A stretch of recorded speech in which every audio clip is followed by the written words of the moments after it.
it would be good to see more industrial companies within the furniture industry taking on internships for either recent graduates or more work experience placements for summers for those undergraduates who require it, and just trying to give a more commercial grounding.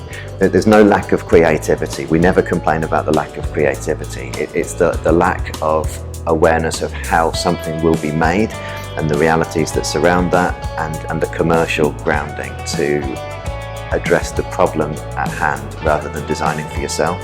I did an internship that was unpaid and got a hell of a lot from it. Of course, if you can get an industrial partner to pay you for the work experience and the value that you're giving back to them, then that's fantastic. But the reality is that the intern is generally getting more out of it than the industrial partner.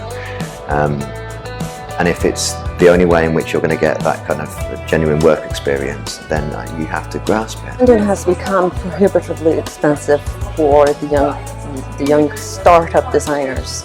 And also, I think, for larger firms and for the staff in larger firms. I mean, there have been opportunities for many of us to take up some interesting positions in London, but the expense of living here, the change in our quality of life, just probably isn't going to be worth it. And I have had, sadly, some very talented graduates who were offered wonderful internships in London, which sounded like very exciting opportunities. But they weren't able to take up those opportunities because they couldn't afford to stay down here for 3 months without being remunerated appropriately.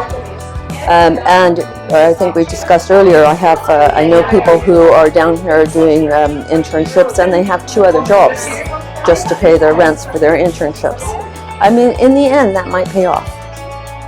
We need to keep our kids inspired. We need to keep them engaged. When they leave school, they need to have somewhere to go. If they can discover design as a student, then they can understand it in their life in a much better way. John Sorrell, who's done a huge amount about design education, he used to say, really, he didn't want necessarily to be educating kids to become artists and designers, but he also wanted to educate them to become better clients, so they know how to use design and what design can do for them. Firstly, I think that young people should be encouraged to work. A work ethic is absolutely key to success in life, and that means they should get out and look for something rather than have it handed to them on a plate. But more importantly, why is it that the educational establishment feel that they don't need to know anything about industry? If you had an art tutor who said to you, I'm going to teach you how to paint, but I never go to a gallery, I'm above all of that, I don't need to see what Rothko or Rembrandt or any of those people did, you would think, I'm not going to employ you as my art teacher. Why is it suitable then, if you're a design or an architecture or a furniture tutor, to take that same approach? They should know about us in order to do their job, and if they did know about us, the route between education and industry would be smooth and simple.